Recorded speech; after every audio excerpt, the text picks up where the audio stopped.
Hello everyone, welcome to Florence Academy, Excellence for Nursing. I am Ajay Shukla and currently I am doing BSc in Chemistry and Biology. तो hello दोस्तों, स्वागत है आपका एक बार फिर से फ्लोरेंस एकेडमी के यूट्यूब चैनल पर। दोस्तों, कुछ दिन से आपको क्लासेस हम प्रोवाइड नहीं कर पा रहे थे क्योंकि बीच में हमारे भी एग्जाम चल रहे थे दोस्तों। तो अब से आपको कंटिन्यू डेली एक वीडियो प्रोवाइड की जाएगी जिसमें फिजिक्स, केमिस्ट्री और बायोलॉजी की वीडियोस आपको मिल रही थी और वो मिलेंगी। एडिशनल में आपको नर्सिंग एप्टीट्यूड और इंग्लिश की वीडियो भी जल्द ही प्रोवाइड की जाने वाली है।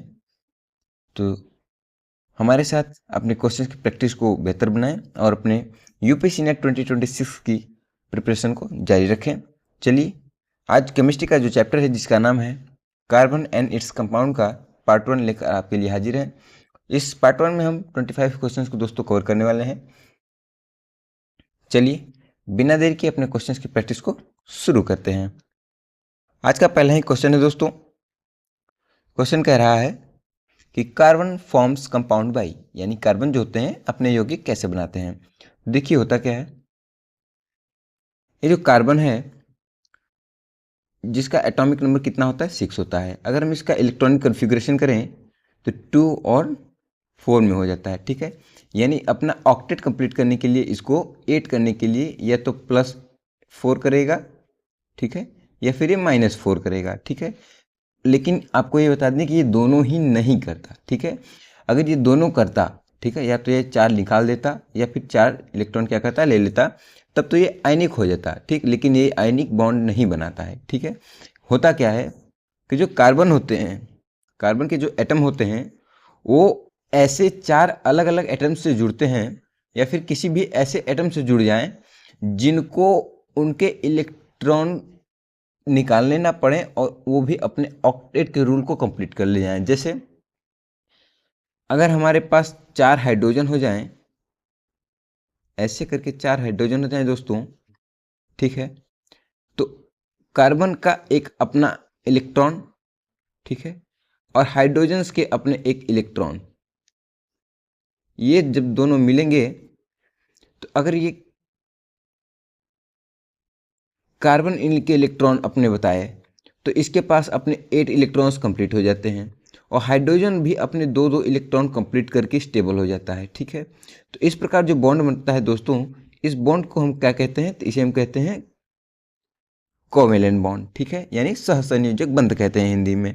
तो कार्बन जो होता है इसी प्रकार के बॉन्ड बनाता है और ऐसे ही अपना ये कंपाउंड भी बनाता है। ठीक है, तो ये जो कंपाउंड है इसका नाम है CH4 मीथेन। ठीक है, चलिए, जो हमारा करेक्ट ऑप्शन होगा दोस्तों वो कौन सा हो जाएगा, option number B is the correct option. आइए नेक्स्ट क्वेश्चन देखते हैं। अगला क्वेश्चन कह रहा है दोस्तों, the ability of carbon to form long chain is called, यानी कार्बन की एक लंबी श्रृंखला बनाने की जो क्षमता होती है इसे क्या कहते हैं। तो इस क्षमता को दोस्तों हम कैटेनेशन या फिर श्रृंखलन कहते हैं। क्या कहते हैं, कैटेनेशन या फिर श्रृंखलन कहते हैं। इससे होता क्या है, जो कार्बन एटम होता है वो एक लॉन्ग चेन बनाता हुआ चला जाता है। ठीक है, आप कार्बन कितने भी कार्बन के साथ जोड़ सकते हैं। ठीक है, कार्बन को कितने भी कार्बनों के साथ क्या कर सकते हैं, जोड़ सकते हैं। ठीक है, ऐसे करके आप कार्बन को कितने भी कार्बनों से क्या कर सकते हैं, जोड़ सकते हैं। ठीक है,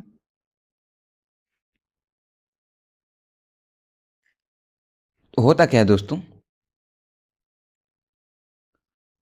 यहां पर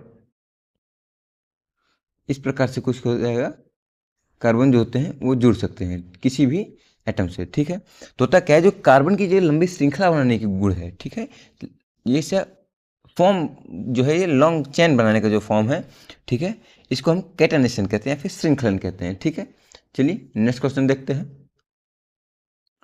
नेक्स्ट क्वेश्चन कह रहा है दोस्तों कि डायमंड इज, यानी डायमंड क्या है, क्या ये सॉफ्ट होता है।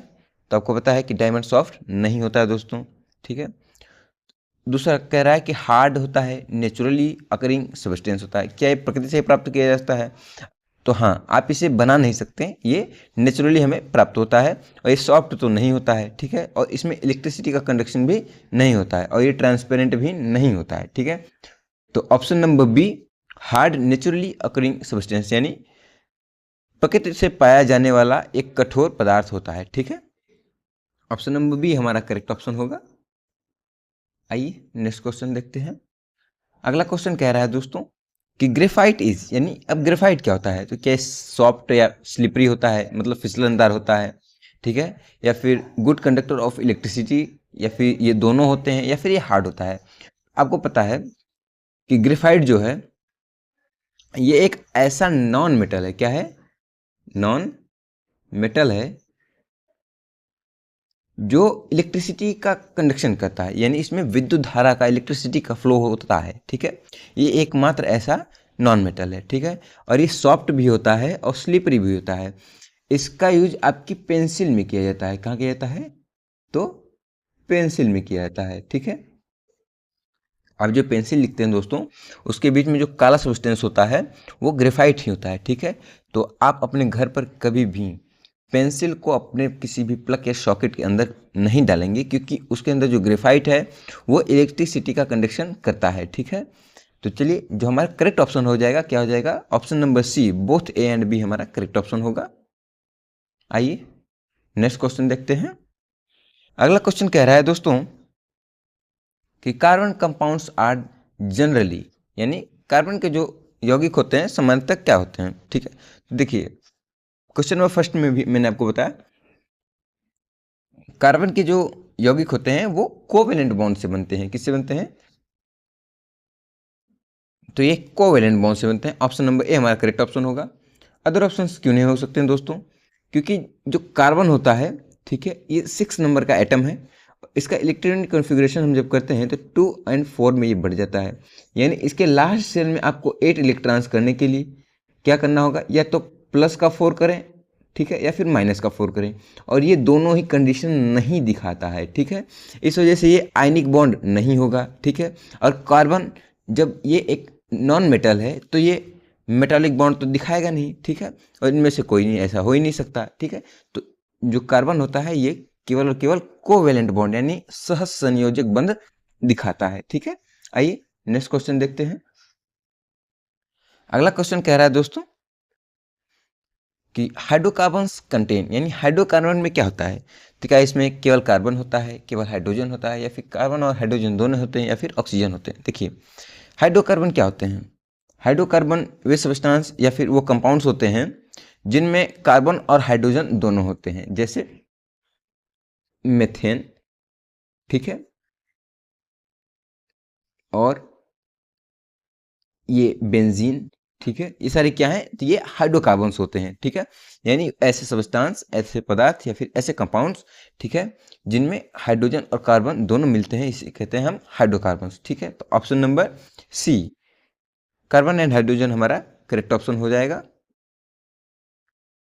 आइए नेक्स्ट क्वेश्चन देखते हैं। अगला क्वेश्चन कह रहा है दोस्तों मेथेन फॉर्मूला इज, यानी मेथेन का सूत्र क्या होता है। तो पिछले क्वेश्चन में मैंने आपको मेथेन का फॉर्मूला बता भी दिया है, तो आप इसका कमेंट करके हमें आंसर बताएंगे। ठीक है, आइए नेक्स्ट क्वेश्चन देखते हैं।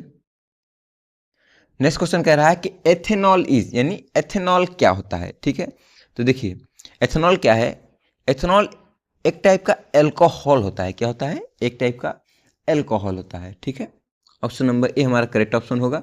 ठीक है, देखिए एथेनॉल का जो फॉर्मूला होता है, ठीक है, वो होता है C2H5OH। ठीक है, ये होता है C2H5OH। क्या होता है, ये एथेनॉल का फॉर्मूला होता है, जो कि एक प्रकार का एल्कोहल नहीं होता है। ठीक है, आइए नेक्स्ट क्वेश्चन देखते हैं।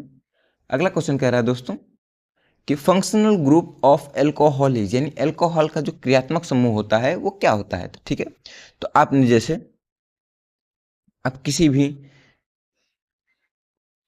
कंपाउंड में अगर आप वो एल्कोहल ग्रुप का होता है तो उसमें कौन सा लगा होता है, ठीक है, फंक्शनल ग्रुप कौन सा होता है। ठीक है, तो देखिए फंक्शनल ग्रुप जो होता है वो OH होता है। क्या होता है, OH होता है। ठीक है, एल्कोहल के लिए। ठीक है, और अदर्स जो हैं जैसे COOH जो होता है, ठीक है, ये कार्बोक्सिलिक एसिड के लिए होता है। किसके लिए होता है, तो ये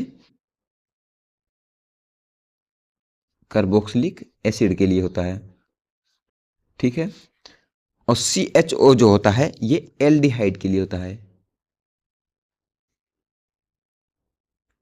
ठीक है। और NH2 जो होता है ये एमीन के लिए होता है, किसके होता है, एमीन ग्रुप के लिए होता है, ठीक है। आइए नेक्स्ट क्वेश्चन देखते हैं। अगला क्वेश्चन कह रहा है दोस्तों कि कार्बोक्सिलिक अम्ल का क्रियात्मक समूह क्या होता है, यानी functional group of carboxylic acid is, यानी कार्बोक्सिलिक एसिड का जो फंक्शनल ग्रुप होता है क्या होता है। पिछले क्वेश्चन में मैंने आपको बताया भी है, तो इस क्वेश्चन का भी आप आंसर हमें कमेंट बॉक्स में बताएंगे, ठीक है। आइए नेक्स्ट क्वेश्चन देखते हैं। नेक्स्ट क्वेश्चन कह रहा है दोस्तों कि मेथेनॉल इज आल्सो कॉल्ड, यानी मेथेनॉल को क्या कहते हैं। तो इसे वुड अल्कोहल क्या कहा जाता है, या इसे मेथिल अल्कोहल कहते हैं, या फिर दोनों कहते हैं, या फिर एथिल अल्कोहल कहते हैं। तो देखिए जो मेथेनॉल है इसे हम वुड अल्कोहल भी कहते हैं और इसे मेथिल अल्कोहल भी कहते हैं, ठीक है।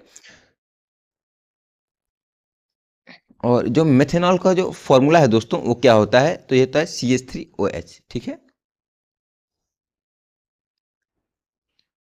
मेथेनॉल का फॉर्मूला क्या होता है, तो ये होता है CH3OH, ठीक है। और इसका जो करेक्ट ऑप्शन हो जाएगा हमारे क्वेश्चन का दोस्तों वो क्या हो जाएगा, both A and B। Option number C is the correct option. आइए नेक्स्ट क्वेश्चन देखते हैं। अगला क्वेश्चन कह रहा है दोस्तों एथेनोइक एसिड इज, यानी एथेनोइक अम्ल का जो फॉर्मूला होता है वो पूछ रहा है। तो देखिए एथेनोइक एसिड का जो फॉर्मूला होता है वो होता है CH3OOH, क्या होता है, CH3O, माफ कीजिएगा क्या होता है, CH3COOH होता है, क्या होता है, एथेनोइक एसिड का, ठीक है। करेक्ट ऑप्शन क्या हो जाएगा, CH3OOH फर्स्ट, ए में जो करेक्ट ऑप्शन होगा हमारा। आइए नेक्स्ट क्वेश्चन देखते हैं।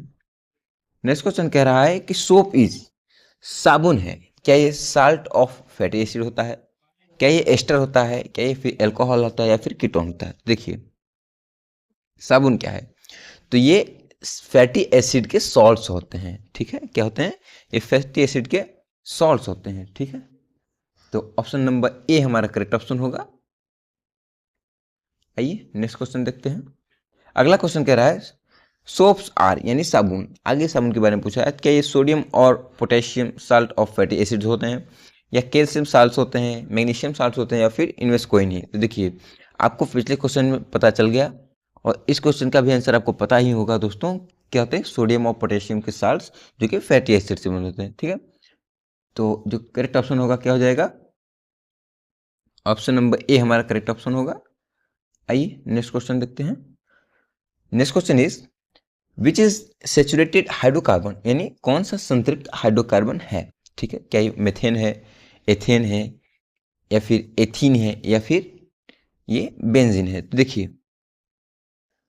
सेचुरेटेड हाइड्रोकार्बन क्या होता है,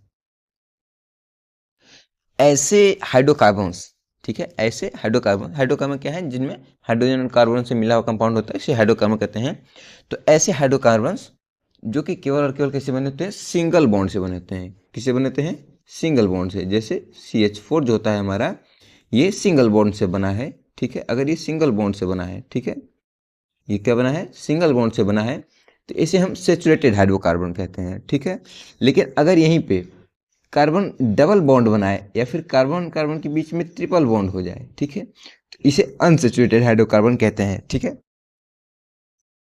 तो जो भी सेचुरेटेड हाइड्रोकार्बन्स होते हैं उनमें ANE लगता है, ठीक है। और जो अनसेचुरेटेड होते हैं उसमें ENE या फिर YNE का प्रोनाउंसिएशन लास्ट में किया जाता है, ठीक है। तो ANE और YNE या फिर ENE जो होते हैं ये क्या होते हैं, हाइड्रोकार्बन्स में लगाए जाते हैं, ठीक है। तो देखिए पूछा क्या है, संतृप्त हाइड्रोकार्बन यानी फिर सेचुरेटेड हाइड्रोकार्बन के बारे में पूछा है। तो जो सेचुरेटेड हाइड्रोकार्बन होंगे कौन से हो जाएंगे, मेथेन। कौन सा होगा, मेथेन। ऑप्शन नंबर ए हमारा करेक्ट ऑप्शन हो जाएगा। आइए नेक्स्ट क्वेश्चन देखते हैं। नेक्स्ट क्वेश्चन कह रहा है दोस्तों विच इज अनसेचुरेटेड हाइड्रोकार्बन, यानी इनमें से कौन सा अनसेचुरेटेड हाइड्रोकार्बन है, ठीक है। तो इस क्वेश्चन का आंसर भी आप कमेंट बॉक्स में देंगे दोस्तों, क्योंकि इसका आंसर भी मैंने आपको पिछले क्वेश्चन में ही बता दिया है, ठीक है। ठीक है, आइए नेक्स्ट क्वेश्चन देखते हैं।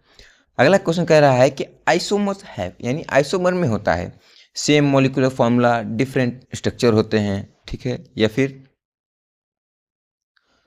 Different molecular formula same structure, same molecular formula and structure, या फिर इनमें से कोई नहीं। तो देखिए होता क्या है, जो आइसोमर होते हैं, क्या आइसोमर होते हैं, ठीक है, उनमें सेम मॉलिक्यूलर फॉर्मूला और डिफरेंट स्ट्रक्चर होता है, ठीक है, यानी जो उनका अणुसूत्र होता है वो समान होता है, और उनकी जो संरचनाएं होती हैं, ठीक है, वो कैसा होता है, भिन्न भिन्न होती हैं, ठीक है। जो हमारा करेक्ट ऑप्शन हो जाएगा, क्या हो जाएगा, ऑप्शन नंबर ए हमारा करेक्ट ऑप्शन होगा। आइए नेक्स्ट क्वेश्चन देखते हैं। अगला क्वेश्चन कह रहा है कि एस्टर होते हैं। तो एस्टर जो होते हैं ये स्वीट स्मेलिंग कंपाउंड्स होते हैं, यानी जब ये आपके आसपास रखे होंगे तो इनके अंदर एक मीठी सी सुगंध आती है, जैसे कोई मीठा फल हो, उसका रस हो, वैसा तरीके का दोस्तों हमारे पास सुगंध आती है, ठीक है।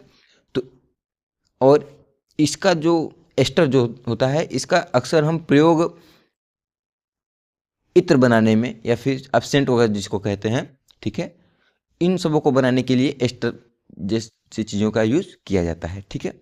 तो ऑप्शन नंबर ए स्वीट स्मेलिंग कंपाउंड्स हमारा करेक्ट ऑप्शन हो जाएगा। आइए नेक्स्ट क्वेश्चन देखते हैं।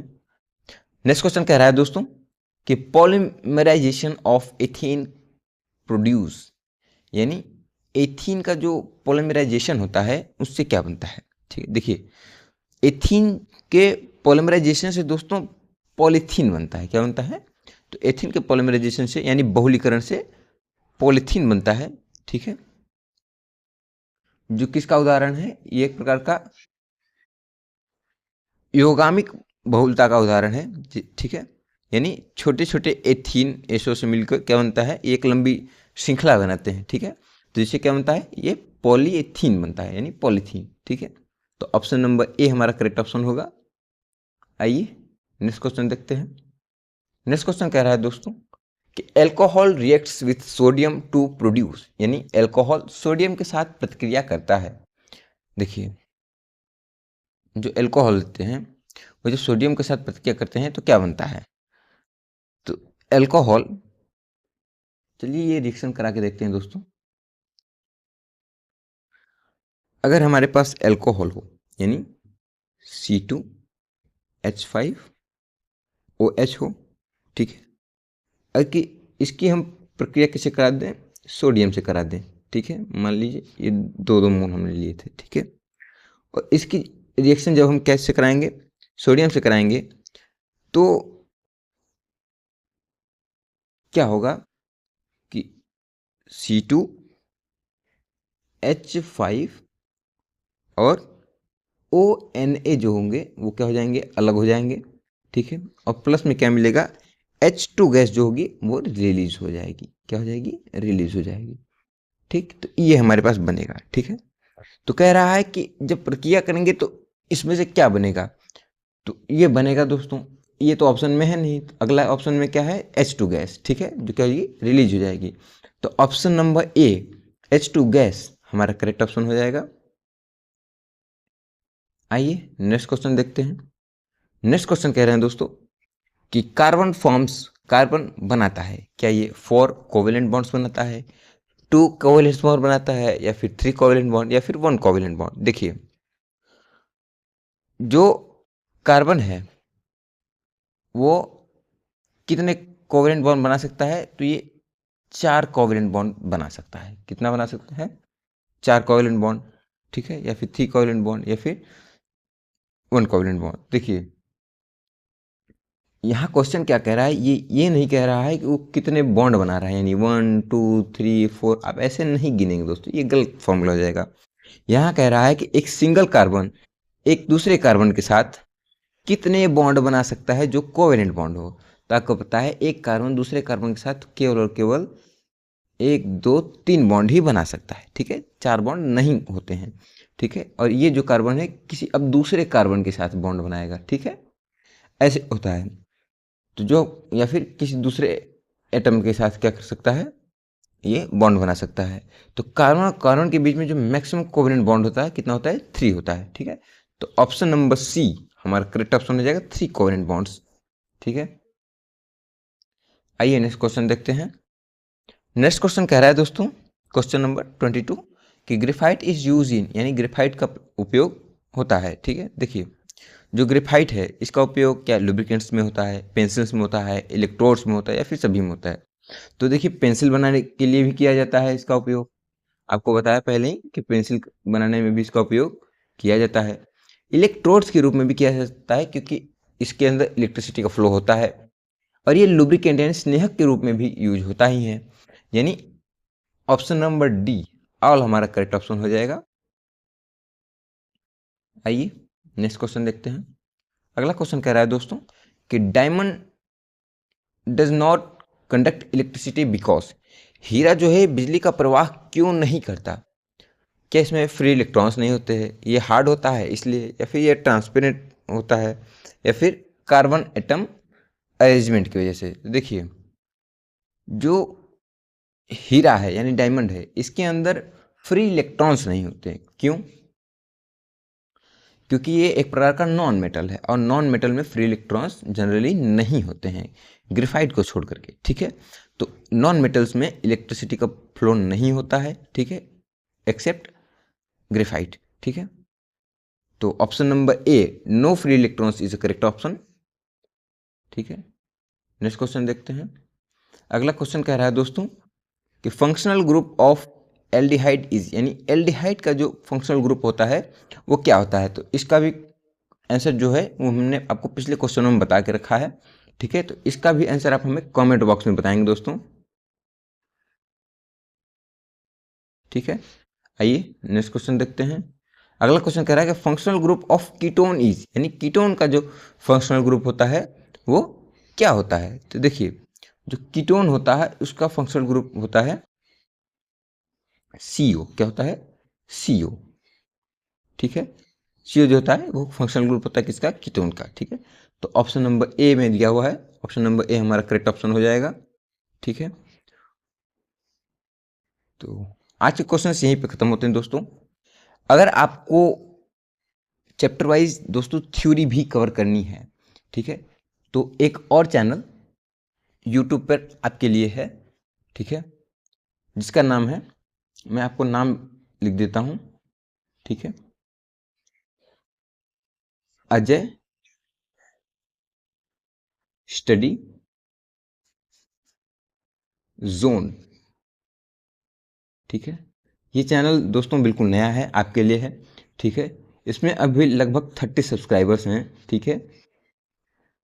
जैसे ही आप इस चैनल पे पहुँचें दोस्तों, ठीक है, इसको सब्सक्राइब करें और वहाँ पे जाकर आप किसी भी वीडियो में आप कमेंट करें कि आपको क्लास चाहिए, ठीक है, केमिस्ट्री की चाहिए, नर्सिंग एप्टीट्यूड की चाहिए, या फिर बायोलॉजी की चाहिए, ठीक है। सीनेट के लिए केमिस्ट्री, बायोलॉजी और नर्सिंग एप्टीट्यूड की जो थ्योरी की वीडियोज़ हैं वो आपको इस चैनल पर प्रोवाइड हम करने वाले हैं, ठीक है। तो जल्दी जल्दी दोस्तों इस चैनल को आप सब्सक्राइब करें, अपने दोस्तों के साथ शेयर करें।